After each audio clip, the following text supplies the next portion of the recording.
உரிமைக்களம் பார்வையாளர்கள் அனைவருக்கும் வணக்கம். இன்னைக்கான காணொலியில் நம்ம எது சம்பந்தமாக பார்க்க போறோம் அப்படின்னா, நாங்குநேரி சின்னத்துரை மாணவன் மறுபடியும் தாக்குதலுக்கு உள்ளாக்கப்பட்டிருக்கின்றான்.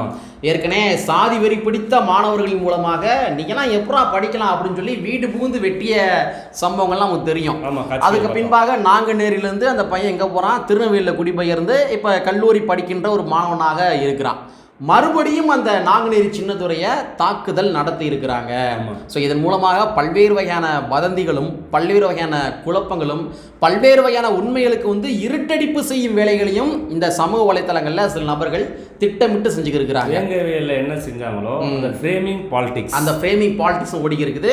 ஸோ நமக்கு தெரிந்த நெருக்கமான நபர்கள், நாங்குநேரி சின்னத்துரைக்கே நெருக்கமான நபர்களின் மூலமாக சில பல தரவுகள் நம்ம கேட்டு வாங்கியிருக்கோம். ஸோ அந்த தரவுகளின் அடிப்படையில் அங்கே எக்ஸாக்டாக என்ன நடந்துச்சு அப்படின்றத இந்த காணொலியில் பார்க்கலாம். அதே மாதிரி அதற்கு பின்னாடி என்ன விதமான அரசியல் கட்டமைக்கிறாங்க அப்படின்னு கூட இந்த காணொலியில் கொஞ்சம் டீட்டெயிலாக பார்த்துடலாம். நண்பர் அனைவருக்கும் உரிமைக்களம் தொலைக்காட்சியின் சார்பாக இனிய வணக்கம். நாங்கள் இப்படி வந்து பார்த்துட்டோம், இனி ஜென்மத்துக்கும் எங்களால குனிய முடியாது. அதனால நாங்க சண்டை போட போறோம். தோழர், நேற்று நைட்ல இருந்து சமூக வலைத்தளங்களில் நாங்குநேரி சின்னத்துரை மாணவன் தாக்குதலுக்கு உள்ளாக்கப்பட்டான், மீண்டும் தாக்குதலுக்கு உள்ளாக்கப்பட்டான் அப்படின்ற மாதிரி செய்திகள் சமூக வலைத்தளங்களில் பயங்கரமா வைரலா போச்சு. அதே வேளையில் சமூக வலைத்தளங்களில் பல இட்டுக்கட்டப்பட்ட கதைகள் வலம் வந்தாலும் கூட நாம என்ன பண்ணோம், டைரக்டாவே அந்த ஊர்ல நாங்குநேரி சின்னத்துரைக்கு நெருக்கமான ஒரு நபர்கிட்ட கால் பண்ணி சில பல தரவுகள் கேட்டறிஞ்சோம். அந்த தரவுகள் என்ன அப்படின்றத நம்ம மக்கள் மன்றத்தில் தூக்கி முன்னாடி வச்சிருவோம். அதாவது நாங்குநேரி சின்னத்துரை பொதுவாகவே இணையதளத்தில் கொஞ்சம் ஆக்டிவா இருக்க ஒரு நபர், ஆல்ரெடி தமிழ்நாடு முழுமைக்கும் முகமறிந்த ஒரு நபராக இருக்கின்ற ஒரு காரணத்தினால பெரும்பாலும் எங்கேயும் போய் கமெண்ட் போடுறது இந்த மாதிரிலாம் அந்த பையன் வச்சுக்கிற மாட்டாப்ல. ஆனால் இணையதளத்தில் ஃபுல் ஆக்டிவ்ல இருக்கின்ற ஒரு நபர் தான் நாங்குநேரி சின்னத்துரை மாணவன். ஸோ இந்த நிலைமையில இன்ஸ்டாகிராமில் கூட நாங்குநேரி சின்னத்துரைக்கு ஒரு சில நபர்கள் ஃப்ரெண்ட்ஸ் ஆகிருக்கிறாங்க. அப்போ சேட்டிங் பண்ணுறப்ப அந்த நபர்கள் என்ன சொல்லியிருக்காங்கன்னா, நான் உன் கூட படித்த பையன் தான், நான் கூட படித்த பையன்றனால நான் உனக்கு ஒரு திருமண இன்விடேஷன் கொடுக்கணும், பத்திரிகை கொடுக்கணும். ஸோ அதனால நான் சொல்கிற இடத்துக்கு வா அப்படின்ற மாதிரி தான் இந்த நாங்குநேரி சின்னத்துரைக்கு அந்த இன்ஸ்டாகிராமில் பழகின நண்பர்கள் என்ன பண்ணி அழைப்பு கொடுத்திருக்காங்க. சோ அதனை நம்பி தான் நாங்குநேரி சின்னத்துரை அந்த இடத்துக்கே ஸ்பாட்டுக்கு போயிருக்கிறான். அது எந்த ஸ்பாட்டு? அது ஒரு சிட்டிக்குள்ள தான் ஒரு இடம். அவங்க சமூக வலைத்தளங்களை வலம் வந்த மாதிரி ஒரு நடுக்காடு, ஒரு கல்குவாரி பக்கம் வந்தது, இந்த மாதிரிலாம் நிறைய பேர் எழுதுறாங்க. ஆனா அது கிடையாது. சிட்டிக்குள்ள தான் ஒரு முக்கியமான இடத்துல தான் போய் மீட் பண்ண போயிருக்கிறாங்க. அந்த இடத்துல அந்த 5 பேர் பண்ண கும்பல் என்ன பண்ணிருக்காங்க, நாங்குநேரி சின்னத்துரையை அடிச்சு ஏற்கனவே கையில் அந்த பிளாஸ்டிக் சர்ஜரி பண்ணிப்பாங்க தெரியுமா, அந்த இடத்துலயே அடிச்சு ரத்தம்லாம் ப்ளீடிங் ஆயிருக்காரு. இவன் மயக்கப்பட்டு வேற விழுந்துடுறான். அப்போ அங்கே மக்கள்லாம் கூடி இருக்கிறாங்க. இப்போ நீங்கள் சொன்ன மாதிரி ஒரு அவுட்ரு இடத்துல போய் மீட் பண்ணியிருந்தாங்க அப்படின்னா அங்கே எப்படி மக்கள் கூட முடியும்? எப்படி காவல்துறை அதிகாரிகள் வர முடியும்? ரெண்டாவது அவங்க என்ன பண்ணியிருக்காங்க, அடிச்சு போட்டு அடக்க மொபைல் போனால் திருடிட்டு போயிருக்காங்க. ஒரு திருட்டு கும்பல். திருட்டு கும்பல். ஆக்சுவலாக அவங்க திருட்டு கும்பல். இதை நம்ம பதிவு பண்ணி ஆகலாம். அப்போ இந்த இடத்துல காவல்துறை அதிகாரிகள் வந்துடுறாங்க. வந்ததுக்கு பின்பாக நாங்குநேரி சின்னத்துரையினுடைய அம்மாவுக்கு கால் பண்றாங்க.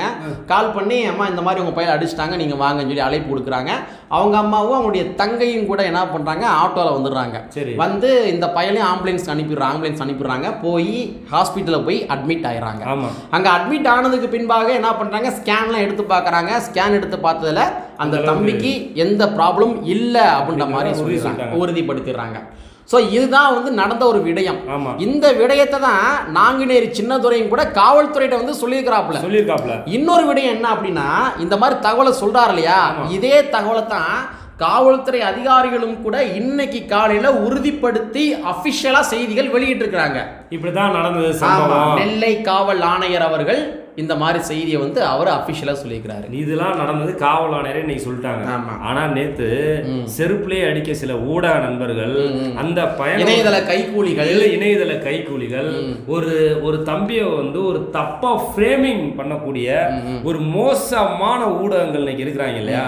அந்த பையன் பார்த்தோம்னா கிரைண்டர் சொல்லி ஒரு அப்ளிகேஷன் மூலமா பசங்கிட்ட தொடர்புல ஏற்படுத்துறாரு அப்படின்ற மாதிரி ஒரு தவறான பரப்புரை பண்றான் தெரியுமா. அவன்லாம் செருப்புலேயே அடிக்கணும். அவன் அண்ணன் தம்பியோட பிறந்திருக்க மாட்டான்னு நினைக்கிறேன். அவன் வந்து ஒருவேளை அந்த மாதிரி ஆளா இருக்கிறதுனால அவன் அதை சொல்லியிருப்பான்னு நினைக்கிறேன். அப்படிதான் நினைக்கிறேன். ஒருவேளை அவன் அந்த மாதிரி ஆளா இருப்பான். இல்லைன்னா அவனுக்கு இந்த சிந்தனை வந்திருக்காது இல்லையா? அது வந்து மலைப்பகுதின்னு எழுதுறான். சம்பவம் நடந்தது சிட்டிக்குள்ளதான் அந்த சம்பவம் நடந்திருக்கு. அவன் மலைப்பகுதிக்குள்ள தனியா அவன் போயிருக்கான் பாரியும். இவன் எப்படி செட் பண்றான் பாரு. அப்ப வந்து இதே வேலையா அந்த பேசுற இருந்திருப்பான் போல நினைக்கிறேன். ஆமா, நிறைய பேர் அப்படியே செட் பண்றானுங்க. நீங்க சொல்ற மாதிரி ஒரு அவுட்டர்ல இந்த சம்பவம் நடந்துருந்துச்சு அப்படின்னா அங்க மக்கள் திரண்டு இருக்க வாய்ப்பு. மலைப்பகுதிக்கு போனது மாதிரி செய்தி, மலைப்பகுதியை பக்கத்து ஒரு போன அவங்க கூப்பிட்டாங்க, அவர் போனது மாதிரி அப்பட்டமாவே அந்த மாதிரி சமூக வலைதளங்கள் எழுதுகின்ற காட்சிகளை பாக்குறோம். காவல்துறை அதிகாரிகள் வந்து அபிஷியலா செய்திகள் கொடுப்பதற்கு முன்பாகவே யார் முதல்ல இந்த கிரைண்டர் ஆப்ன்ற விஷயத்தை வதச்சது, யார் இந்த கிரைண்டர் ஆப்ன்ற விஷயத்தை வதச்சு அதன் மூலமாக தான் பழக்கம் ஏற்பட்டு போனா அப்படின்ற மாதிரி திட்டமிட்டு யார் விதைச்சது?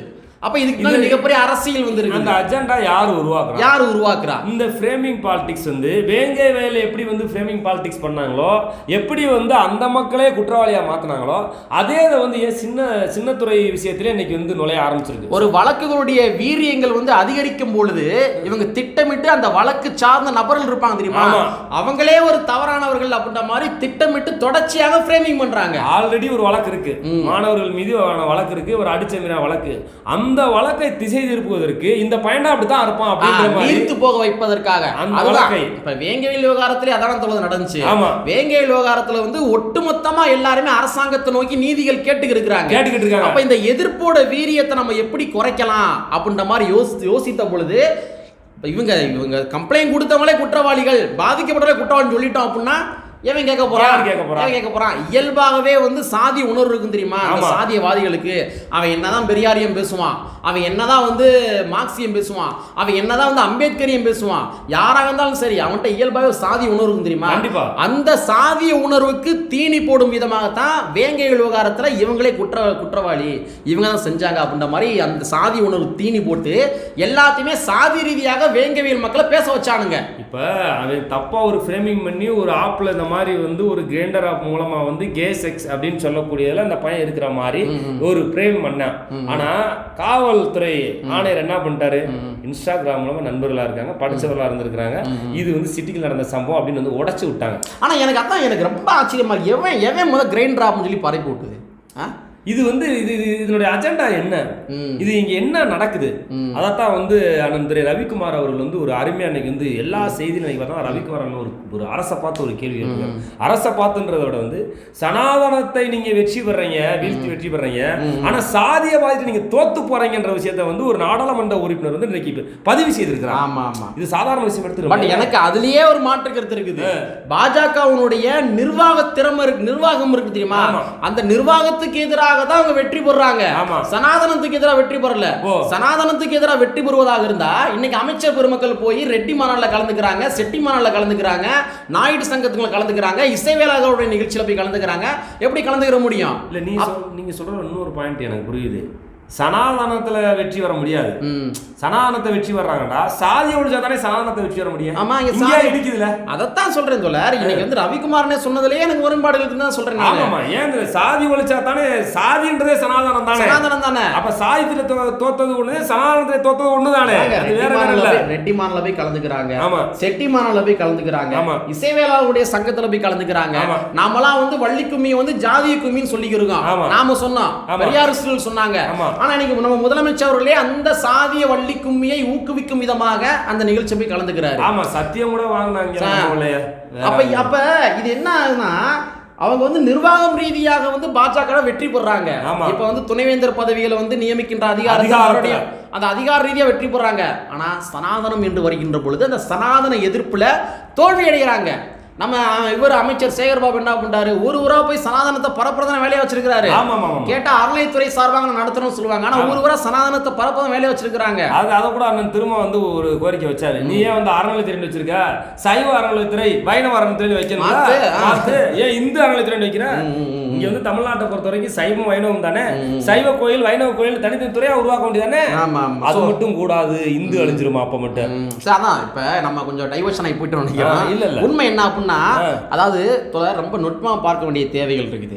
ஆம்ஸ்ட்ராங் அவருடைய படுகொலை நடந்து முடிந்ததற்கு பின்பாக இந்த இணையதள கைக்கூலிகளை வச்சு என்ன பண்ணாங்கன்னா, ஆம்ஸ்ட்ராங் வந்து ஒரு ரவுடி அப்படின்னு சொல்லி ஃப்ரேமிங் பண்ணாங்க. அதாவது குறிப்பா வந்து உண்மையிலேயே போராளிகளா இருந்தா, அவன் நல்ல மனுஷனா இருந்தாலும், அது வந்து பட்டியல் சமுதாயத்தை சேர்ந்தவனா இருந்தா அவர்களை வந்து என்ன ஃப்ரேமிங் பாலிடிக்ஸ் பண்ணி இவன் தான் இப்படிதான் எந்த அளவுக்கு இழிவுகளை கற்பிக்க முடியுமோ அந்த இழிவுகளை வந்து மகாபாரதத்திலிருந்து ராமாயணத்திலிருந்து கட்டுக்கதைகளை தொடங்கி இன்னைக்கு மீடியாவிலையும் அதே வேலையை பார்க்கறாங்க. அவங்க அறிஞ்சோ அறியாமலே சனாதன கைக்கூலியா வந்து இருக்கிறாங்க. சோ ஆம்ஸ்ட்ராங் விவகாரத்திலுமே அவங்க என்ன பண்ணாங்கன்னா, அவர் ரவுடி அப்படின்னு ஃப்ரேமிங் பண்ணாங்க. அதே மாதிரி புல்லட்ல போன ஒரு மாணவன் அவனை வந்து கைகளை வெட்டுறாங்க. ஆனா இவங்க என்ன பண்ணாங்கன்னா, அந்த புல்லட்ல போன மாணவன் மேல தப்பு, அவன் தான் வந்து அவங்க தான் வந்து பட்டை பேரை வச்சு அந்த நபரை அழைச்சாங்க, அதனால தான் அவனு வெட்டினானுங்க அப்படின்னு சொல்லி அந்த அந்த அந்த பயமேலையே வந்து ஒரு தவறை வந்து புகுத்துனாங்க.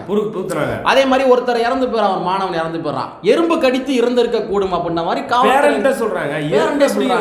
எப்படி கிடைக்கும்? அது ஒரு விடுதிக்குள்ள ஒரு விடுதியில நடக்கிறது, ஒரு மாணவர் தங்கியிருக்கக்கூடிய விடுதியில இருக்கு, காப்பாளர் இருக்கிறாங்க, அதுக்கடுத்து பார்த்தோம்னா வாட்ச்மேன் இருக்காரு. ஆனா அவர் பாத்ரூம்ல போய் எறும்பு கடிச்சு செத்து போயிட்டாங்க. எல்லா மாணவர்களும் செத்து இருக்கணும். அப்படிதான் ஃப்ரேமிங் பண்றாங்க. அந்த விடயத்திலையும் அப்படிதான் ஃப்ரேமிங் பண்றாங்க. அதே மாதிரி வந்து மயிலாடுதுறையில வந்து சாராய வியாபாரத்தை தட்டி கேட்ட 2 நபர்களை இரட்டை படுகொலை பண்ணாங்க. ஆனா கேட்டதுக்கு முன்விரோதம். அந்த முன்விரோதமே வந்து தட்டி கேட்டதுனால முன்விரோதம், சாராய கடனால பிரச்சனை வருது. ஆனா அதை என்ன போட்டாங்கன்னா, அவங்க பட்டியல் சமுதாயத்தை சார்ந்தவன்ற காரணத்துக்காக அதையும் கூட தவறா ஃப்ரேமிங் பண்றது. வேங்கை விவகாரத்திலையும் அதே தான், அவங்களே குற்றவாளியாக்குறது. இன்னைக்கு நாங்குநேரி சின்னதுரை விவகாரத்திலையும் கூட இதே வேலை தான் பார்க்குறாங்க. அதை ஃப்ரேமிங் பண்ண அவன் பண்ணியிருக்கா இல்லையா, எந்த ஊடகம் தெரியல எனக்கு. அவனை செருப்புல அடிக்கணும். அவன் திருட்டு கும்பல், திருடுற மொபைலை திருட்டிட்டு போயிருக்கான் அவன்கிட்ட இருந்து. திருட்டு கும்பல் சொல்லி எழுத வக்கில்ல, திருட்டு கும்பல் செஞ்சிருக்கான், வெட்டி அடிச்சிருக்கான், அவனை துன்புறுத்திருக்கான் சொல்றதுக்கு துணிச்சல் இல்லை, திரான் இல்லை. அதை விட்டுவிட்டு வந்து இந்த பையன் வந்து கிரைண்டர் அப்ப பயன்படுத்துறான்னு சொல்லி பழைய வழக்க டைவர்ட் பண்றதுக்கு நீ ஒரு என்ன பண்ணாங்கன்னு, ஒரு பிரபலம் அடைகின்ற ஒரு வழக்குகள் இருக்கு இல்லையா, நல்ல பிரபலம் அடைகின்ற ஒரு வழக்குகள், மக்கள் மத்தியில அறியப்படுகின்ற ஒரு வழக்குகள் இருக்கு இல்லையா, அந்த வழக்குகள் எல்லா விடயங்களுமே அவங்க அப்படிதான் பண்றாங்க. நல்லாவே தெரியுது. அந்த வழக்கு வேங்கை விவகாரம் வந்து மிகப்பெரிய ஒரு இந்திய லெவலில் பேசப்பட்ட ஒரு வழக்கு. அப்போ அந்த வழக்கிலேயே வந்து அவங்களே குற்றவாளி ஆகிட்டா அப்படின்னா ஈஸியாக அவங்களுடைய வேலைகள் முடிஞ்சிடும். அப்போ நாங்குநேரி சின்னதுரையினுடைய வழக்குமே அதே மாதிரி தான், தமிழ்நாடு முழுமைக்கும் இந்தியா முழுமைக்கும் பேசப்பட்ட ஒரு வழக்கு. ரெண்டாவது, அவன் வந்து அந்த நாங்குநேரி சின்னதுரை வந்து அந்த எலெக்ஷனில் அந்த எக்ஸாமில் +2 எக்ஸாமில் அதிக மதிப்பெண் பெற்றான். அப்போ அதிக மதிப்பெண் பெற்றதன் மூலமாக நீ என்னதான் என்னை தடுக்க பார்த்தாலும் நான் வந்து கல்வியின் ரீதியாக உயர்வேன் அப்படின்னு சொல்லி அவனுக்கு பல புகழாரங்கள் எல்லாமே சூட்டப்பட்டது. அப்போ இந்த மாதிரி இதுவும் பிரபலம் அடைந்த ஒரு வழக்கு. அப்போ இந்த வழக்கையுமே வந்து தன்னுடைய காவல்துறையினுடைய சட்ட ஒழுங்கை கட்டுப்படுத்த தவறிய கையாளாதனத்தை மறைப்பதற்காக அவங்களையும் வந்து குற்றவாளி ஆக்கிறது. எவ்வளவு பெரிய ஒரு தவறான ஒரு செய்தி. இதெல்லாம் வந்து ஃப்ரேமிங் பாலிடிக்ஸ் பண்றது வந்து பார்த்தோம்னா முழுக்க வந்து யாருக்கு ஆகுது அப்படின்னா ஆளுகின்ற அரசுக்கு தான். அரசு புரிஞ்சுக்கிறோம். ஆமா, திராவிட முன்னேற்ற கழகத்தினுடைய தலைமை நீங்க வந்து கரெக்டா உற்று நோக்க வேண்டிய தேவைகள் இருக்கு. நாங்க பேசுற பேச்சுகள் எல்லாமே ஏதோ திராவிட முன்னேற்ற கழகத்துக்கு எதிராக பேசுறாங்க கிடையாது. நீங்க என்ன நினைக்கிறீங்க அப்படின்னா, என்னை பொறுத்த வரைக்கும் ஓபிசி எம்பிசியோடைய ஓட் கன்சால்டேஷனை பாக்குறீங்க. ஆனா திமுகவுடைய வெற்றியை தீர்மானிக்கிறது பட்டியல் சமூகமும் சிறுபான்மை மக்கள் மட்டும்தான். நல்லா எழுதி வச்சுக்க. இந்த சமூகத்தை நீ மீண்டும் ஃப்ரேமிங் பாலிடிக்ஸ் பண்றதுக்கு ஒரு அஜெண்டா கிரியேட் பண்ண அப்படின்னு பார்த்தோம்டா உன்னை தோக்க வைக்கிறதுக்கு ரொம்ப நேரம் ஆயிடும். ஆமா, அதாவது நான் என்ன சொல்றேன், தவறு யாரு செஞ்சாலுமே தாராளம் நடவடிக்கை எடுக்கணும். அது பட்டியல் சமுதாயத்தார கூட நடவடிக்கை எடுக்கட்டும். நீ போய் ஃப்ரேமிங் பண்றன்னு தான் என்னோட கேள்வி. நீ ஏன் ஒரு உண்மை நீதி இருக்குல்ல, நேர்மை இருக்குல்ல, அது படி நீ இன்வெஸ்டிகேஷன் பண்ணு. இன்வெஸ்டிகேஷனே பண்ணாம ஒருத்தனை அடிஸ்டாண்டா ஒரு ஃப்ரேமிங் பண்ற தெரியுமா? இதை எப்படி ஏத்துக்கிறது தொலை? இது எப்படி தெரியுமா தொலை? நான் வந்து கொஞ்சம் அனலைஸ் பண்ண வரைக்கும் என்னன்னா, அதாவது இவங்க என்ன பண்ணுவாங்கன்னா, ஜனநாயகவாதிகள் எல்லாத்தையுமே வந்து ஒரு டிஃபென்ஸ் மோட்லேயே வச்சிருப்பாங்க. டிஃபென்ஸ் மோட்லேயே. இப்போ நீங்கள் பாஜகவுடைய அஜெண்டா எடுத்துக்கிட்டீங்க அப்படின்னா, பாஜக என்ன பண்ணுவாங்கன்னா, ஒரு தவறான கருத்தை வந்து உண்மை அப்படின்ற மாதிரி விதைச்சிருவாங்க. அதவே வந்து அப்படியே ஆக்கிடுவாங்க. ஆமா, அதை தவறான கருத்தை உண்மை அப்படின்னு விதைச்சிருவாங்க. அப்ப இங்க இருக்கிற ஜனநாயகவாதிகள் என்ன பண்ணுவாங்கன்னா, பாஜகவுடைய நிர்வாக கையாளாகத்தனத்தை வந்து கேள்வி எழுப்பாம இந்த விதைக்கப்பட்ட அந்த அவதூறு இருக்கு இல்லையா, அந்த அவதூறு வந்து அவதூறு தான், அது வந்து உண்மை கிடையாது அப்படின்ற மாதிரி அதை நிரூபிப்பதற்காக மட்டும்தான் அவங்க ஓடிக்கிட்டே இருப்பாங்க கடைசி வரைக்கும். அவன் பொய்ய விதைக்க நம்ம வந்து என்னன்னா டிஃபென்ஸ் பண்ண, அவன் பொய்ய விதைக்க நம்ம டிஃபென்ஸ் பண்ண, இதுக்கே காலம் போயிடும். நம்ம ஃபுல்லா இதுலயே அதுலயே தேங்கி போயிருவோம் நம்ம. அப்ப பாஜக வந்து அவங்களுடைய வேலையை அவன் பார்த்துட்டே இருப்பான். இதே அஜெண்டாவை தான் திமுக தமிழ்நாட்டிலும் பண்றாங்களோ, திமுகவே பண்றாங்களோ அப்படின்ற கேள்வி எழ ஆரம்பிச்சிச்சு. நாங்க வந்து திமுக பார்த்து கேட்கல, பிஜேபியோட அஜெண்டா என்ன இருக்கோ அந்த அஜெண்டாவை திமுக பின்பற்றுகிறதா? அப்படின்றது வந்து இல்ல, காவல்துறை அதிகாரிகளே வந்து இன்ஸ்டாகிராம் மூலமாக தான் பழக்கம் ஏற்பட்டது, நண்பர்கள் சந்திக்கு தான் போனாரு அப்படின்ற மாதிரி காவல்துறை அதிகாரிகளே சொல்லியிருந்த போதிலும் கூட சமூக வலைத்தளங்கள்ல திராவிட முன்னேற்ற கழகத்தை சார்ந்த இணையதள நண்பர்கள் அப்பட்டமாவே கிரைண்டர் ஆப்னு எழுதுறாங்க. எப்படி எழுத முடியும்? எந்த முகாதார மலைப்பகுதிக்கே போல செருப்புல அடிச்சு விடுவேன். மலைப்பகுதிக்கே போல, மலைப்பகுதிக்கு கூப்பிட்டு போனேன்னு சொல்றான் தெரியுமா? அது சிட்டில நடந்த சம்பவம். அந்த இது கூட தெரியாம அவன் மலைப்பகுதிக்கு போனேன், அங்க ஒரு சம்பவம் நடந்துச்சு. டேய், நடந்த சம்பவமே சிட்டிக்குலடா, நீ சொல்ற இதே பொய்யும் தெரிய வேணாமா? நல்ல ஒரு விஷயம் தெரிஞ்சுக்க. எனக்கு தெரிஞ்ச இந்த விஷயத்துல வந்து சின்னதுரை மேட்டர் நமக்கு தெரிஞ்ச முழுக்க பார்த்தோம்னா ஏற்கனவே இருக்க வழக்கை வந்து இந்த பையனை வந்து ஃப்ரேம் பண்ணி அந்த வழக்கை அது மாதிரி கொண்டு போறதுக்கான ஒரு சூழ்ச்சியை தான் அது வந்து. அதான் இது ஒரு சூழ்ச்சி, வேங்கவேல் மாதிரி தான் இது வந்து. இது வந்து பார்த்தோம்னா சூழ்ச்சி. இந்த சூழ்ச்சியின் வலைதளத்துக்குள்ள வந்து பார்த்தோம்னா இந்த சூழ்ச்சிக்கு நம்மள மாதிரி ஆட்கள், நேர்மையான இணையதள ஆட்கள் வந்து சிக்காம உண்மை என்னமோ அதை பேசணும் அப்படின்றத நம்முடைய கோரிக்கை வைக்கிறோம். கோரிக்கை தான் வந்து எங்களுடைய முக்கியமான டிமாண்டு. அதாவது தவறு யாரு செஞ்சாலும் சரி அவங்கள வந்து கண்டிக்க வேண்டிய இடத்துல இருக்கிறவங்க தான் உண்மையான அரசன். ஸோ அந்த மாதிரி வந்து தான் வந்து தமிழ்நாட்டினுடைய ஒரு முதல்வர் என்ற ஒரு கோணத்தில் இருந்து இந்த மாதிரி நடக்கின்ற அங்கொன்றும் இங்கொன்றும் நடக்கின்ற பிரச்சனைகள் எல்லாமே அதில் எவ்வளோ உண்மைத்தன்மைகள் இருக்குது அப்படின்றத சீர்தூக்கி பார்த்து யார் தவறு செஞ்சாங்களோ அதை தயவு செஞ்சு என்ன பண்ணுறீங்கன்னா நீங்கள் வந்து நடவடிக்கை எடுங்க. மாறாக பாரஞ்சித் சொன்ன மாதிரி இவங்களாவே உட்காந்து கதைகளை எழுதி விட்டு தீர்ப்பு எழுதாதீங்க, சமூக வலைத்தளங்கள் மூலமாகவே தீர்ப்பு எழுதாதீங்க என்பதை கூறிக்கொண்டு நாங்குநேரி சின்னதுரை மாணவன் வந்து விரைவில் நலம் பெற வேண்டும் என்பதை கூறிக்கொண்டு கற்பி ஒன்று புரட்சி செய்கின்ற புறச்சம்பவ வரி கூறிக்கொண்டு நிறைவு செய்கின்றோம். நன்றி, வணக்கம்.